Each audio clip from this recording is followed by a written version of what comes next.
스키장이 개장하자마자 아찔한 사고가 있었습니다. 강원도 홍천에 있는 스키장입니다. 놀이기구에 사람이 매달려 있는데요. 힘겹게 매달려 있는 이 남성, 구조대가 펼쳐놓은 안전매트 위로 뛰어내렸습니다. 보는 사람까지 아찔해지는 장면인데요. 함께 놀이기구를 탔던 부인은 40분간 공포에 떨다가 구조됐습니다. 자세한 내용 지환 기자가 보도합니다. 스키장 공중에서 놀이기구가 뒤집혔습니다. 위태롭게 매달려 있던 남성, 견디다 못해 결국 10m 아래로 직접 뛰어내립니다. 스키장에서 이동형 놀이기구가 뒤집히는 사고가 난 건 오전 11시 반쯤. 50대 부부가 타고 있었고 스키장 건물에서 1.6km 떨어진 산 중턱으로 향하던 중이었습니다. 사고가 나고 구조가 지연되면서 놀이기구에 매달렸던 남편은 저 위에서 아래로 직접 뛰어내렸습니다. 남편이 떨어지고 아내가 스키장 측에 구조될 때까지 40분간 부부는 추위와 공포에 떨었습니다. 특히 사고 당시 놀이기구가 자동차 급발진처럼 속력이 붙었고 허리 안전띠만으론 감당할 수 없었다고 주장합니다. 안전벨트가 허리만 있고 손으로 버텨야 되는데 한계가 느껴지는 거지. 그래서 이제 와이프가 한계가 왔으니까 나도 이제 좀 힘든 상황이었고, 그래 안전력이 구조는 언제 될지 모르는 상황이고. 사고가 난 놀이기구는 2인승 이동형 놀이기구로 스키장 측이 올해 처음 선보인 시설입니다.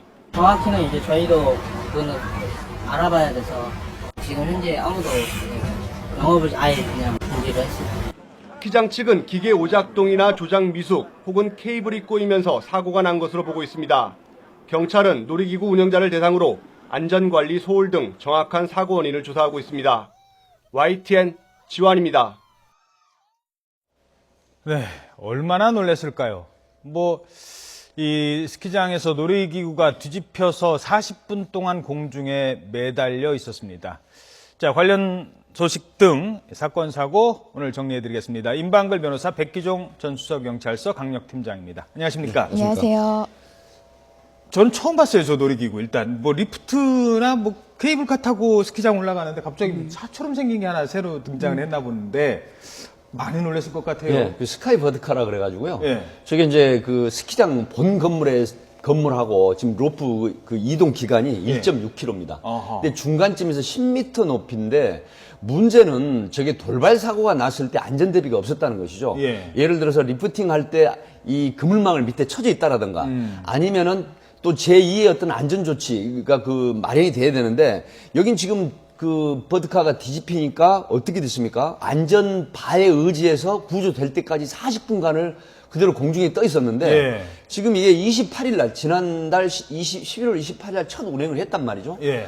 그럼 보통 우리가 자동차 출고를 한다든가 할 때 충분한 그 시험 주행을 거쳐야 됨에도 불구하고 예. 제가 볼 때는 저게 어떤 돌발 사고에 대비한 전혀 안전 대책 없이 영업을 하지 않았느냐. 예. 그렇다고 하면은 사고가 났을 때 허리 띠만 있는 상태에서 과연 구조될 때까지 몇십 분을 저렇게 손 힘으로 버텨야 되는 그러니까요. 이런 측면 때문에 결국은 이동식 그물망을 갖다가 남편은 뛰어내리고 55세 된 부인은 40분간 손 힘으로 버티고 있었는데 전신 통증을 호소하고 있죠. 아하. 지금 그 업장 측에 아마 여러 가지 그 업무상 안전 과실이라든가 업무상 안전 그 치상이라든가 이런 부분에 대한 형사 민사상이 가능할 것 같습니다. 예. 네, 좀 덧붙여서 다시 정리를 해드리자면은 예. 우선 사고 원인이 이게 케이블선이 두 줄인데 한 선이 끊어진 것 같다라든지 엉킨 것 같다라든지 어쨌든 저 장비 자체에 어떤 안전시설에 문제가 있어서 그죠. 결국 이 안전 결함이 사고가 있는 거고요. 발생을 했죠. 그래서 안전 결함 문제가 있고요. 네. 또 이런 사고가 발생했을 때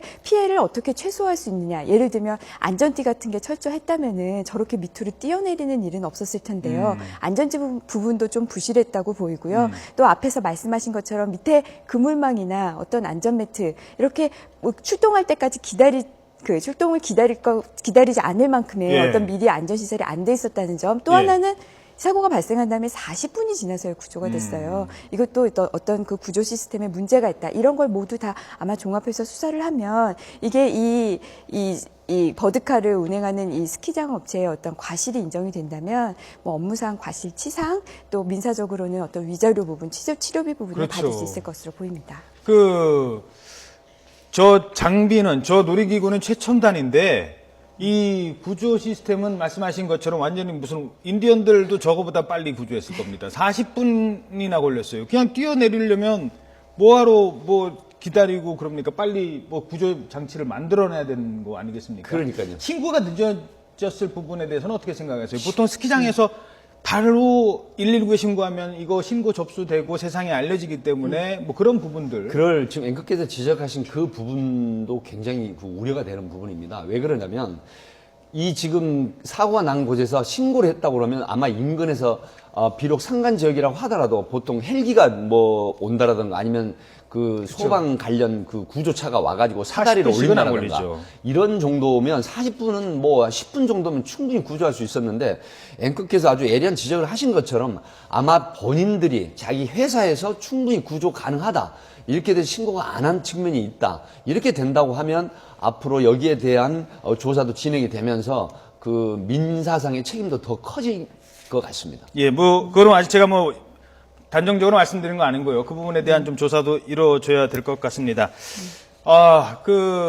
그리고 하나, 만약에 아까 민사상 뭐 손해배상 할 수 있다고 하는데 저런 놀이기구 당했을 때 보통은 아유, 괜찮으세요? 그러면서 그냥 뭐 자유이용권 몇 장 주고 뭐 그렇게 끝날 일은 아닌 것 같죠? 그렇게 끝날 당연히 아니죠. 지금 이 남성분 같은 경우에는 뭐 직접 뛰어내렸죠, 매트로. 그래서 찰과상을 입었다고 하고 여성분 같은 경우는 거의 계속 매달려 있었습니다. 지금 전신의 고통을 호소하면서 병원에서 치료를 받고 있다고 하니까요. 이 뭐 입원비, 치료비 전체에다가 위자료 자유이용권 갖고 되겠습니까? 그렇죠. 예. 알겠습니다.